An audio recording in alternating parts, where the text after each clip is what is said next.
Today, we're going to explore the lore and backstory of Tina Lin Sang, or better known to us as Frost. Frost, along with Buck, are the first operators to be recruited into Team Rainbow after their initial revival. But before we talk about Frost and what she does as a member of Team Rainbow, we need to take a better look at her backstory and childhood. This will give us a better understanding of who Frost is as we dive into her awesome lore story. Now, let's start things off as we always do with where and when Tina was born.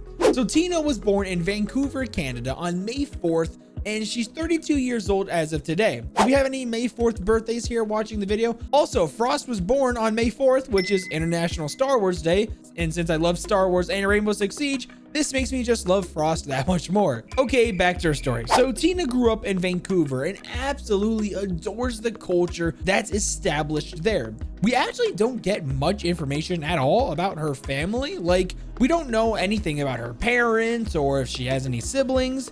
Now, I guess maybe Frost wants to keep that part of her life private, or maybe Harry just never really asked about them later in life. Well, anyways, we do know that Tina is someone who loves being minimalistic and one with nature and the woods. Just like Kapkan, she spends a vast amount of her free time hunting in the woods and tracking animals.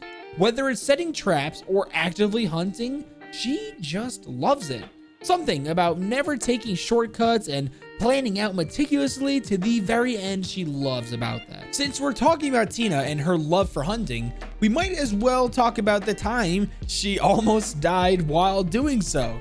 This is a piece of information we get much later in her life when Harry, the director of Team Rainbow, asked her questions about this during the psychological evaluation. But I want to talk about it now because I feel like that this event happened sometime within her late childhood. Okay, so of course, like always, Tina was on a hunting expedition when the bush plane they were flying in had to make an emergency landing in the Nahanni Canadian National Park. After the emergency landing, Tina got out of the plane and noticed that they were in the middle of nowhere. And to make things worse, severe weather started hitting the area, making it near impossible for people to rescue them. After an entire week of surviving in the wilderness, help finally arrived and saved them. I'm going to talk about this event a little more in depth later in the video when it comes up again when Tina joins Team Rainbow, so keep this in your memory. But we now need to talk about how Frost graduated school and wanted a more rewarding life. She figured that enlisting in the Royal Canadian Air Force at 18 years old would be just that. Then she was sent to the Royal Military College of Canada as an officer cadet and did really well there actually. Frost started to learn the basics of military life and how unbelievably important it is to plan ahead for everything she does. Tina is the type of person to take things slow and methodical as opposed to just running into a situation without much intel or strategy. Tina graduated top of her class as the officer cadet and earned a rewarding bachelor's degree in science and mechanical engineering. After her time was up and training was completed, she was stationed at the CFB Esquimalt with the Joint Rescue Coordination Center Victoria. Wow, that was a long title. How about we just shorten it down to the JRCC Victoria for short? I like that much better. The JRCC is a special division of the 1 Canadian Air Division that prioritized to prevent loss of life and injury through advanced search and rescue training, something Frost actually really enjoyed. Frost did so well there that she was on the primary search and rescue team that covered both the British Columbia and the Yukon Territory of Canada.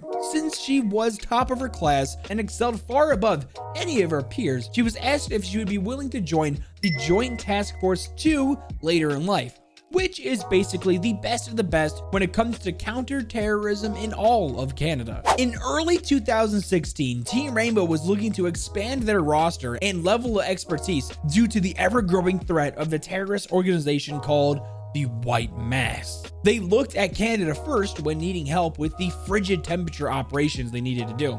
Since Team Rainbow is a counter-terrorism unit, they looked for cadets on the JTF2. That's how they met Tina or Sebastian, or better known to us as Frost and Buck. Rainbow asked if Frost would be interested on the team, and of course, Tina accepted the invitation. Now let's move on onto the psychological evaluation that Harry, the now director of Team Rainbow, performs on every cadet that gets recruited. When Harry and Tina met for her interview, Harry starts off with saying in his report that Frost was just so full of energy that it was exhausting for him. I bet you guys know what he's talking about. Haven't you guys ever met a person that just talks so much or goes in such detail with their stories or conversation that you feel like you have no more brain power left to be able to respond to them?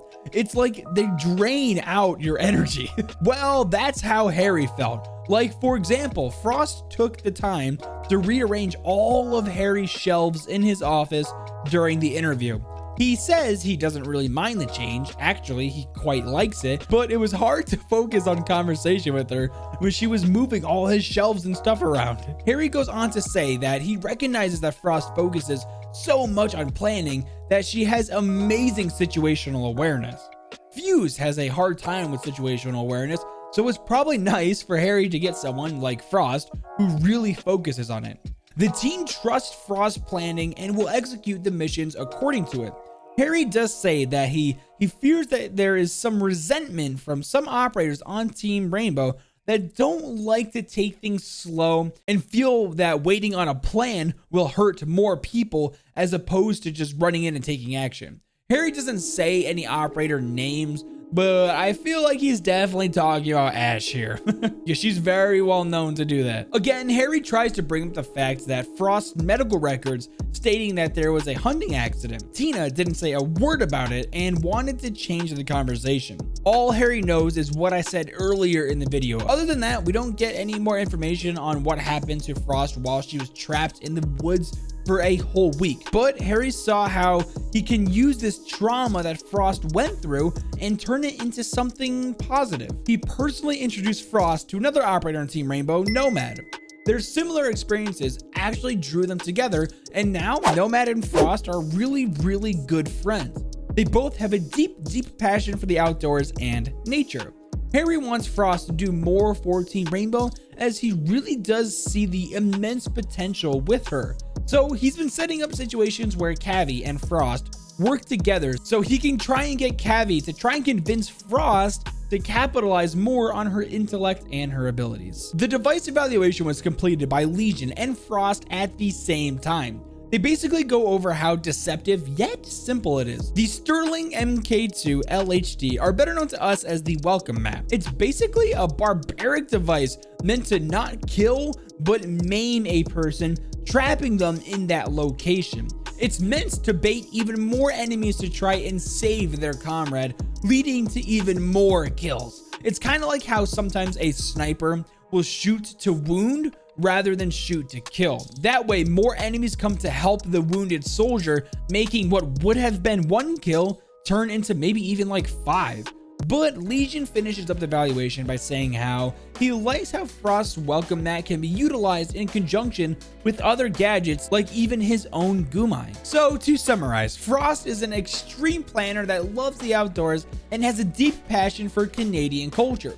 She's an excellent potential leader for Team Rainbow, and Harry recognizes that. I took a long time to make this video, so it would mean so much if you liked the video and left a comment on what you thought, or maybe what other operator you'd like to see the next upcoming Operator Lore video. Make sure to subscribe with notifications if you're new. Now, with all that being said, Jiffy out!